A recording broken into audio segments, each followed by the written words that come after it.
Hi viewers, আমি লিটন চন্দ্র Majumdar, Liton BD এডুকেশনের পক্ষ থেকে তোমাদের স্বাগত।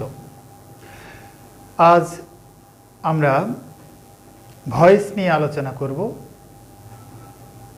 আজকের আমাদের এই ক্লাসটা সম্পূর্ণ ভয়েস নির্ভর। তোমরা জানো ভয়েস এমন একটা জিনিস যেটা প্রত্যেকটা ক্লাসেই গুরুত্বপূর্ণ। শুধু তাই নয়, এমন কোনো পরীক্ষা নেই যেখান থেকে একটা, দুইটা, তিনটা ভয়েস আসে না। এমনকি বিসিএস বলো বা যে কোনো চাকরির পরীক্ষা বলো, সেখানেই ভয়েস পরীক্ষা আসে। সুতরাং আজকে আমরা ভয়েস নিয়ে আলোচনা করব। এটা আমরা এত সহজভাবে আলোচনা করব, তোমাদের যাদের শুধু টেন্সের উপর দখল আছে তারাই ওই টেন্স দিয়ে এই ভয়েসটা আয়ত্ত করতে পারবে এবং অতি সহজে। তাই ভিউয়ার্স, তোমাদেরকে বলবো তোমরা ভিডিওটা না টেনে খুব ধীরে ধীরে মনোনিবেশ করো এবং খুব বেশি না, সর্বোচ্চ 10 মিনিটের ভেতরেই আমি এই ভয়েস সম্পর্কে তোমাদেরকে ধারণা দেব।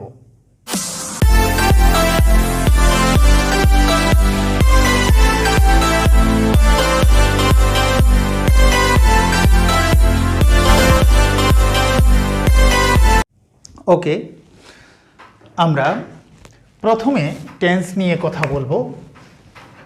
আমরা টেন্সকে যদি 3 ভাগে ভাগ করি, প্রেজেন্ট, পাস্ট, ফিউচার, তাহলে আমরা দেখব present indefinite, present continuous, present perfect, present perfect continuous, past indefinite, past continuous, past perfect, past perfect continuous. অর্থাৎ এভাবে আমরা দেখতে পাচ্ছি প্রত্যেক 1 নম্বরেই কন্টিনিউয়াস আছে। প্রথমটা প্রেজেন্ট কন্টিনিউয়াস, পরে পাস্ট কন্টিনিউয়াস, পরে ফিউচার কন্টিনিউয়াস। আমরা প্রত্যেকটাকে এক এক এক করে দিলাম, অর্থাৎ এক বলতে আমরা এখানে ইনডিফিনিটকে বোঝাবো। পরবর্তীতে দেখা যাচ্ছে 2 2 2। প্রথম 2 হলো পাস্ট কন্টিনিউয়াস, পরে হলো প্রথম হলো প্রেজেন্ট কন্টিনিউয়াস, পরে হলো পাস্ট কন্টিনিউয়াস, পরে হলো ফিউচার কন্টিনিউয়াস। 3 নম্বরে সকল পারফেক্ট, প্রথমে হলো প্রেজেন্ট পারফেক্ট, তারপরে পাস্ট পারফেক্ট, তারপরে ফিউচার পারফেক্ট। এবং প্রত্যেক 4 নম্বরে পারফেক্ট কন্টিনিউয়াস, অর্থাৎ প্রথমটা হলো প্রেজেন্ট পারফেক্ট কন্টিনিউয়াস, পরে হলো পাস্ট পারফেক্ট কন্টিনিউয়াস এবং পরে হলো ফিউচার পারফেক্ট কন্টিনিউয়াস। এখন আমি যে টেন্স দিয়ে অতি সহজে ভয়েসের কথা বলবো, তোমাদের প্রথমেই বুঝতে হবে এই অক্সিলারিগুলো তোমাদের মনে থাকতেই হবে। অর্থাৎ প্রশ্নে যে সেন্টেন্সটা দেওয়া থাকবে সেই সেন্টেন্সটা কোন সেটআপে আছে, কোন টেন্সে আছে, সেটা না জানা পর্যন্ত তুমি ভয়েস করতে পারবে না। তাহলে চলো গঠনগুলো দেখে নেই। Present indefinite, past indefinite, future indefinite. Present ইনডিফিনিটে কোথাও কোনো অক্সিলিয়ারি নাই, এখানে ভার্বের প্রেজেন্ট ফর্ম আছে, ভার্বের প্রেজেন্ট ফর্মের সাথে এস বাই এস দেখা যায়। পাস্ট ইনডিফিনিটে কোনো অক্সিলিয়ারি নেই, ভার্বের পাস্ট ফর্ম থাকে। আমরা কিভাবে বুঝি? টি আর ইডি দেখে আমরা বুঝি এটা পাস্ট ইনডিফিনিটে আছে, অর্থাৎ সাবজেক্ট ভার্বের ভি2 বা টিইডি যুক্ত ওয়ার্ড, তারপরে অবজেক্ট, আমরা বলি এটা পাস্ট ইনডিফিনিটে আছে। ফিউচার ইনডিফিনিটে শ্যাল বা উইল আছে, তারপরে ভার্বের প্রেজেন্ট ফর্ম আছে। এখন আমরা এটাকে কি করে আমরা ভয়েসে রূপান্তর করব? আমরা এখান থেকে তোমাদেরকে বলবো ভয়েসের জন্য আমরা যেটা বলবো, প্রথমেই আমরা টেন্স এবং অক্সিলিয়ারিগুলো খেয়াল করব। প্রতিটা সেন্টেন্সে আমরা এই সাবজেক্ট ভার্ব অবজেক্ট দেখে কোন টেন্সে আছে সেটা বলবো। যদি সেটা পারি আমরা সহজেই ভয়েস নির্ণয় করতে পারবো, হোক সেটা অ্যাক্টিভ অথবা প্যাসিভ। তাহলে আমি যদি একটা সেন্টেন্স লিখি, হি ইটস রাইস। এখন দেখো এই যে এখানে ভার্বের প্রেজেন্ট ফর্ম, তাহলে সাবজেক্ট ভার্বের প্রেজেন্ট ফর্ম অবজেক্ট, আমরা দেখতেছি এটা প্রেজেন্ট ইনডিফিনিটে আছে। এভাবে ভার্বটা দেখে তোমাকে বলতে হবে সেন্টেন্সটা কোন টেন্সে আছে, তারপরেই তোমরা আমার এই নিয়মে অতি সহজে তোমরা ভয়েস নির্ণয় করতে পারবে।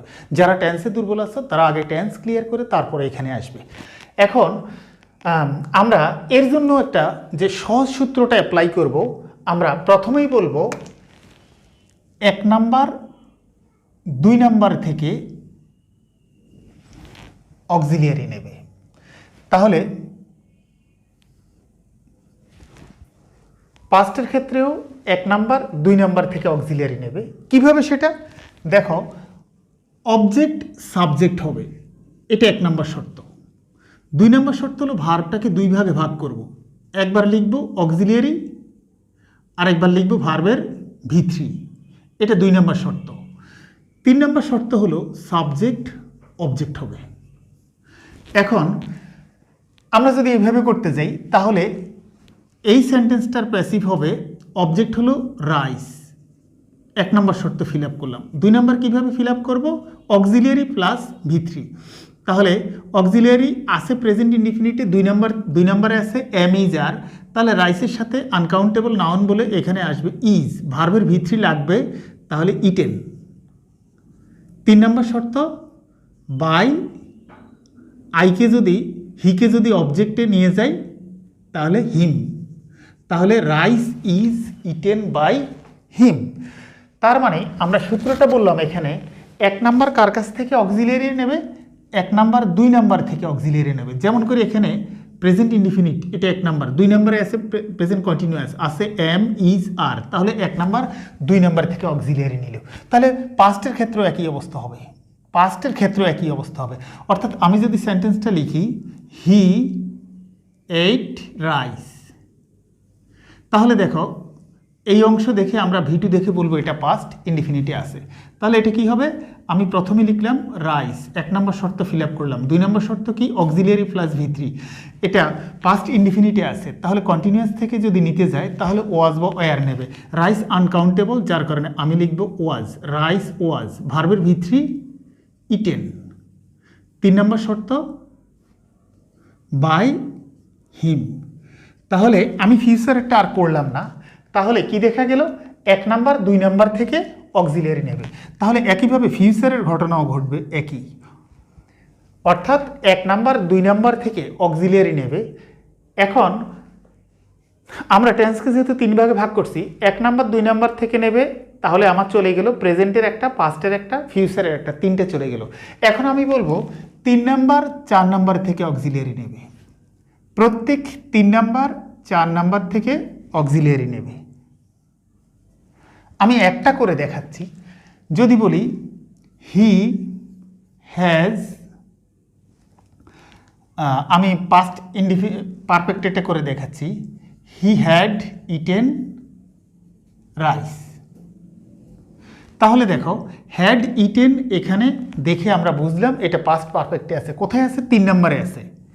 তাহলে কার কাছ থেকে নেবে, 4 নাম্বার থেকে, হ্যাড বিন।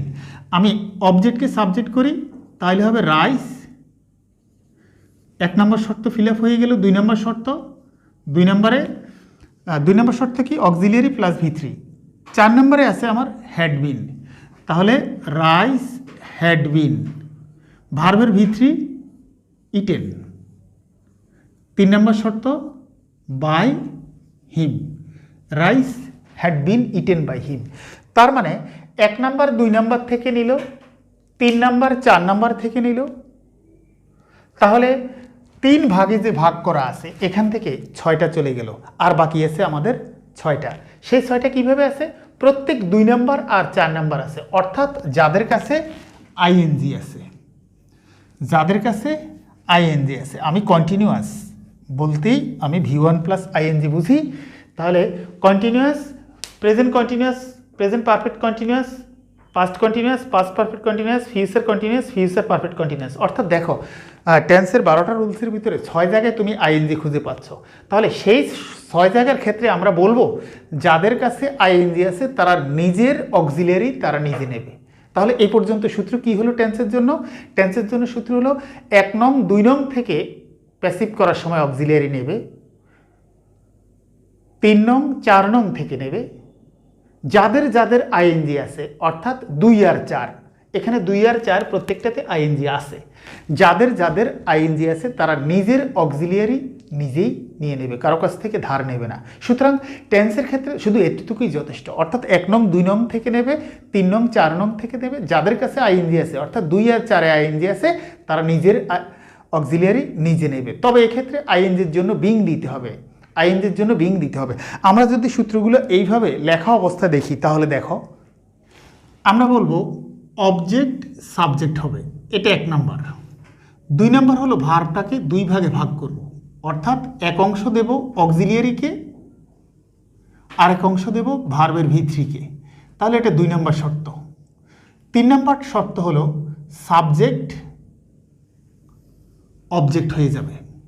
এখন সাবজেক্ট অবজেক্ট হতে গেলে এখানে বাই লাগবে, এখানে টু লাগবে, এখানে উইথ লাগবে, এখানে ইন লাগতে পারে, এখানে অ্যাট লাগতে পারে। প্রশ্ন হলো ভিউয়ার্স, প্রশ্ন হলো rice is eaten by me, এটা তুমি কখনোই কোনো ভর্তি বা চাকরি পরীক্ষা পাবে না, কারণ এটা আমরা ছোটোবেলা থেকে করতে করতে অভ্যস্ত হয়ে গেছি। তাহলে আমাদের লাগবে টু, লাগবে উইথ, লাগবে ইন, লাগবে অ্যাট।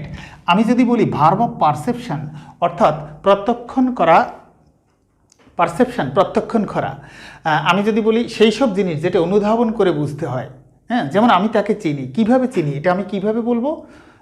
নিশ্চয়ই আমার আকার আঙ্গিক, তার কাজকর্মের সাথে, আমার কথার সাথে তার মিলিয়ে তখন বুঝতে হবে যে হ্যাঁ আমি লোকটাকে চিনি, কিন্তু আমি কোনোভাবেই এটা তোমাকে প্রমাণ দেখাতে পারবো না।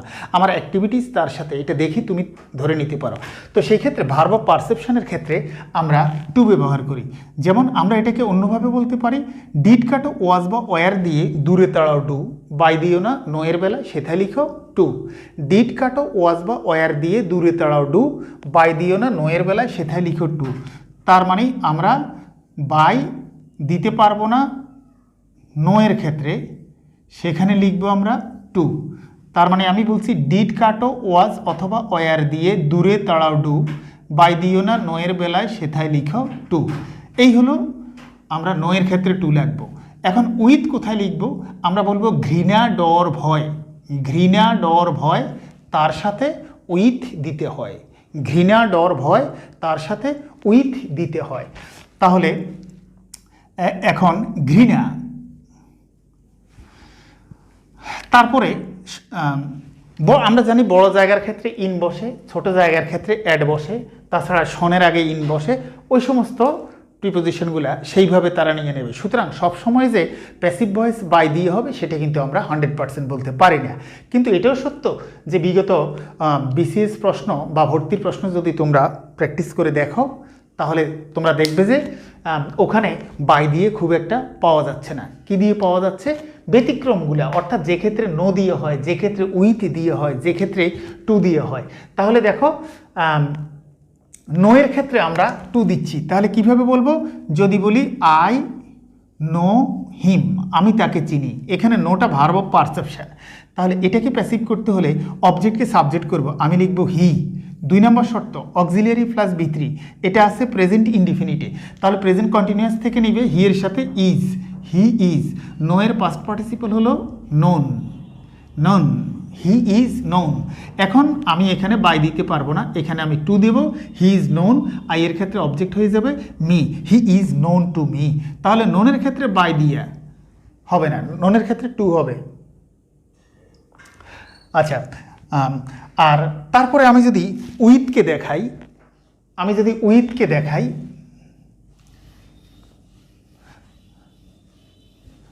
তাহলে প্যানিক, প্যানিক হলো ভয় বা আতঙ্ক।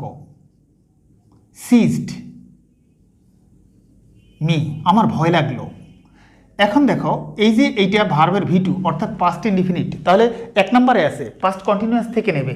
তাহলে অবজেক্টকে আমি যদি সাবজেক্ট করি, মিকে সাবজেক্ট করলে হবে আই, আই এর সাথে পাস্ট ইনডিফিনিট যেহেতু এটা কন্টিনিউয়াস থেকে ওয়াজ ওয়ার, আই এর সাথে হয় ওয়াজ।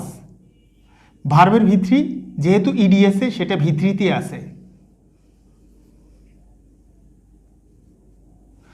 তাহলে আই ওয়াজ সিজড। এখন কিন্তু যেহেতু প্যানিক মানে ভয় বা আতঙ্ক, তাহলে এখানে আমি টু দিতে পারবো না, বাই দিতে পারবো না, আমি এখানে উইথ দেব। কিভাবে উইথ দেব? আমি বলছি ঘৃণা ডর ভয় তার সাথে উইথ দিতে হয়। এই যে ভয় বোঝানোর জন্য আমি উইথ ব্যবহার করছি। ঠিক একইভাবে আমরা বড় জায়গার ক্ষেত্রে শনের ক্ষেত্রে ইন ব্যবহার করব, আর ছোট জায়গার ক্ষেত্রে অ্যাড ব্যবহার করব। মূলত এই টু, উইথ, ইন, অ্যাট এখান থেকেই ভর্তি বা চাকরির পরীক্ষা থাকে। সুতরাং ওই শব্দগুলো আমাদেরকে জানতে হবে, দেখতে হবে। ভিউয়ার্স, আমরা যদি এই সহজে যদি আমরা এতক্ষণ যে টেন্স থেকে ভয়েসের কথা বললাম, যাদের টেন্সের রুলসগুলো মুখস্থ আছে অর্থাৎ স্ট্রাকচার মুখস্থ আছে, তারা এখান থেকে সহজেই এখন তোমরা এই সুবিধাটা নিতে পারো। দেখো, প্যাসিভ করার শর্ত, প্রথমেই বলছি অবজেক্টকে সাবজেক্ট করব।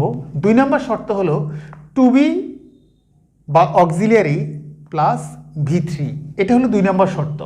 3 নম্বর শর্ত হলো সাবজেক্টকে অবজেক্ট করব। সাবজেক্টকে অবজেক্ট করতে গেলে বাই হইতে পারে, টু হইতে পারে, ইন হইতে পারে, অ্যাট হইতে পারে, উইথ হইতে পারে। আমি এতক্ষণ যা বললাম টু, ইন, অ্যাট, উইথ, এগুলো ভর্তি বা চাকরির পরীক্ষা থাকবে, সুতরাং এগুলোর ব্যাপারে তোমাদেরকে সতর্ক থাকতে হবে। এখন আমি বলবো টেন্সের অংশে যা দেখাইছি সেটা হলো, দেখো 1 নং 2 নং থেকে এবং 3 নং 4 নং থেকে অক্সিলিয়ারি নেবে। 1 নং 2 নং থেকে এবং 3 নং 4 নং থেকে অক্সিলিয়ারি নেবে। আর 2 নং এবং 4 নং, 2 নং 4 নং বলতে কন্টিনিউয়াস বোঝানো হয়, 2 নং এবং 4 নং নিজ নিজ অক্সিলিয়ারি নেবে, এরা কারো কাছ থেকে নেবে না। তবে এক্ষেত্রে ছোট্ট একটু কথা লেখা আছে, যেহেতু প্রত্যেকটা 2 নংয়ে ভার্বের সাথে আইএনজি দেওয়া আছে, সুতরাং আইএনজি সমান বিং হবে, অর্থাৎ ইং সমান বিং হবে। 2 নং আর 4 নং নিজ নিজ অক্সিলিয়ারি ব্যবহার করবে এবং ইং সমান বিং হবে। আমি একটা নোট লিখে রেখেছি, বিং এর পরে V3 হয়। বিং এর পরে যদি আমরা কখনো ভার্ব লিখতে যাই তখন ভার্বের V3 ফর্ম লিখতে হয়। এই হলো এই 5 পর্যন্ত শুধু টেন্সের কথা বলছি। এখন 5-এর পরে যদি আমি বলতে যাই, তাহলে মডালসের ক্ষেত্রে যদি বলতে যাই, মডালসের ক্ষেত্রে সূত্রটা হলো modals plus be plus V3, অর্থাৎ যে কোনো মডালসের পরে প্যাসিভ করতে হলে মডালসের পরে বি লিখতে হবে আর ভার্বের পাস্ট পার্টিসিপল ফর্ম লিখতে হবে। এখন রিফ্লেক্সিভ প্রনাউন দিয়ে যদি আমরা করতে যাই তখন হবে সাবজেক্ট এবং অবজেক্ট নিজ নিজ জায়গায় থাকবে। সাবজেক্ট এবং অবজেক্ট নিজ নিজ জায়গায় থাকবে, শুধু ভার্ব এর প্যাসিভ ফর্ম হবে। তারপরে গোয়িং টু থাকলে going to be plus V3 হবে। গোয়িং টু থাকলে going to be plus V3 হবে। সুতরাং আমরা 1 থেকে 5 পর্যন্ত আমরা সেখানে টেন্স থেকে দেখালাম। এখন আমরা 6, 7, 8 এই 3টাকে আমরা প্র্যাকটিস করে দিলে আমাদের সেটা হয়ে যাচ্ছে। আমরা এখন এই অংশটা মুছে নিচ্ছি।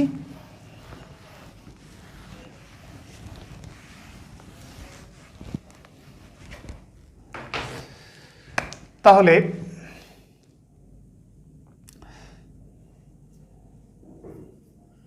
we should read books.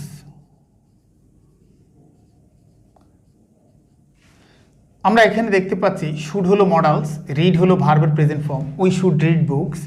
এখন মডালস থাকার কারণে আমরা মডালসের পরে এখানে একটা বি লিখব আর এই ভার্বের আমরা V3 করব, তাহলেই ভয়েস হয়ে যাবে। অর্থাৎ অবজেক্টকে সাবজেক্ট করলাম 1 নম্বর শর্ত, তাহলে বুকস 2 নম্বর শর্ত, modals plus be plus V3 should be. মডালসের পরে বি লিখলাম, এবার আরেকটা শর্ত ভার্বের V3, রিডের 3টে ফর্ম একই রকম, তাহলে রিড। তাহলে বুকস শুড বি রিড 3 নম্বর শর্ত। 3 নম্বর শর্ত হলো বাই, উই আছে এখানে চলে আসবে us. Books should be read by us. তাহলে আমরা যদি আরেকটা মডেলস দিয়ে দেখাই,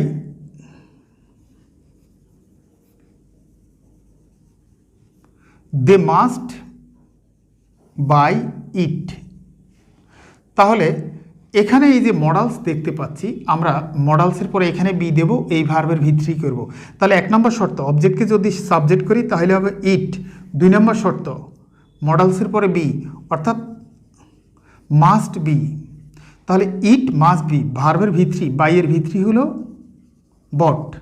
ইট মাস্ট বি বট। 3 নম্বর শর্ত বাই, দেকে যদি আমি ওই পাশে নিয়ে যাই দেম। এইভাবে আমরা মডালসেরগুলো করতে পারি, যে কোনো মডালসের পরে বি প্লাস V3। এখন আমরা রিফ্লেক্সিভ প্রনাউন দিয়ে দেখছি। এটা তোমরা আমার আগে যে ভিডিওগুলো ছাড়া হয়েছে, অর্থাৎ কোথায় কোথায় নাউন বসে এবং কিভাবে নাউন চেনা যায়, সেখান থেকে যে 9 নাম্বারের পরে আমি যেই আলোচনাটা করেছি সেই আলোচনা থেকে এখানে এখন কাজে আসবে। তোমরা যারা আগের ভিডিওগুলো দেখোনি তারা ওইখান থেকে এই হেল্পটা নিতে পারো। তাহলে রিফ্লেক্সিভ প্রোনাউন কি, সেখানে রিফ্লেক্সিভ প্রোনাউন সম্পর্কে আলোচনা করা হয়েছে। আমি যদি বলি হি কিলস হিমসেলফ, তাহলে কিলস এখানে V1 ফর্মে আছে, যেহেতু এস বাই এস আছে, কোনো অক্সিলিয়ারি নেই, প্রেজেন্ট ইনডিফিনিট। তাহলে প্রেজেন্ট কন্টিনিউয়াস থেকে আমি এখন অক্সিলিয়ারি টানতে পারি। প্রেজেন্ট কন্টিনিউয়াস থেকে কি আছে? প্রেজেন্ট কন্টিনিউয়াস আছে এম ইজ আর। এখন এই হিমসেলফ দেখে আমি এখন বুঝে গেলাম এটা রিফ্লেক্সিভ প্রোনাউন। কথা ছিল রিফ্লেক্সিভ প্রোনাউনের সাবজেক্ট এবং অবজেক্ট তার নিজ নিজ জায়গায় থাকে। আমি সাবজেক্টের জায়গায় লিখলাম, রিফ্লেক্সিভ প্রোনাউনের জায়গায় রিফ্লেক্সিভ প্রোনাউন লিখলাম। তাহলে সাবজেক্ট এবং রিফ্লেক্সিভ প্রোনাউন যদি নিজ নিজ জায়গায় নিয়ে নেয়, তাহলে এখন আমার ভার্বের চাহিদা। তাহলে এখানে আছে কিলস, প্রেজেন্ট ইনডিফিনিট, তাহলে প্রেজেন্ট কন্টিনিউয়াস থেকে এম ইজ আর, হি এর সাথে ইজ, ভার্বের ভিত্তি হবে killed, he is killed by himself, অর্থাৎ এটা এক ধরনের সুইসাইড, আত্মহত্যা। তাহলে যদি আমি এখানে এই কিলসের জায়গায় আমি একটা ডি পাস্ট টেন্স করে ফেলি, অর্থাৎ আমি পাস্ট ইনডিফিনিট দিয়ে দিই, তাহলে এইখানে আমি শুধুমাত্র ওয়াজ লিখলেই হয়ে যায়, হি ওয়াজ কিল্ড বাই হিমসেলফ। সুতরাং তোমরা দেখতে পাচ্ছ, হিমসেলফ যদি রিফ্লেক্সিভ প্রোনাউন হয়, তাহলে সেই হিমসেলফ রিফ্লেক্সিভ প্রোনাউন হওয়াতে আমরা সাবজেক্ট এবং অবজেক্ট নিজ নিজ জায়গায় রেখেছি। এখন আমাদের আলোচনার শেষ যে সূত্র কয়েকটা লিখেছি, তার শেষটা হলো গোয়িং টু থাকলে going to be plus V3 হবে, গোয়িং টু থাকলে going to be plus V3 হবে। তাহলে আমরা বলতে পারি he is going to buy a car, he is going to buy a car. আমরা যদি এটাকে প্যাসিভ করতে যাই, তাহলে এই গোয়িং টু থাকার জন্য গোয়িং টু এর পরে একটা বি লিখব, তারপরে ভার্বের V3 করে দেব, সুতরাং হয়ে যাবে। তাহলে আমার এখানে এটা হলো অবজেক্ট, হি হলো সাবজেক্ট, এখন বাকি অংশ ভার্ব। তাহলে আমি এ কারকে যদি আগে লিখি, এ কার সাবজেক্ট, 1 নম্বর শর্ত ফিল আপ করলাম। 2 নম্বর শর্ত, এ কারের সাথে ইজে হবে গোয়িং টু, বলেছি গোয়িং টু থাকলে going to be plus V3, buy এর পাস্ট পার্টিসিপল বট। তাহলে a car is going to be bought. এখন আমি 3 নম্বর শর্তে গেলে বাই, এখানে হি আছে, অবজেক্ট করলে হবে বাই হিম। তাহলে a car is going to be bought by him. Viewers, খুব অল্প সময়ের ভিতরে আমি ভয়েস নিয়ে কথা বলেছি। যদি তোমাদের ভিডিওটি ভালো লাগে, তোমরা আরও নতুন ভিডিও পাওয়ার জন্য লাইক, কমেন্ট এবং সাবস্ক্রাইব করবে। যত বেশি পারো তোমরা তোমাদের বন্ধুদের মাঝে শেয়ার করতে পারো, তাহলে অন্যকে দেখার সুযোগ করে দিতে পারো, তাহলে এটা সবচেয়ে ভালো হয়। সুতরাং যদি তোমাদের কাছে ভালো লাগে, আমি রিকোয়েস্ট করব তোমরা চ্যানেলটাতে অতি দ্রুত সাবস্ক্রাইব করো, যাতে আমার পাঠানো ভিডিওটা প্রথমেই তোমার কাছে পৌঁছে যায়। ওকে, সে পর্যন্ত ভালো থাকো, দেখা হবে অন্য কোনো দিন।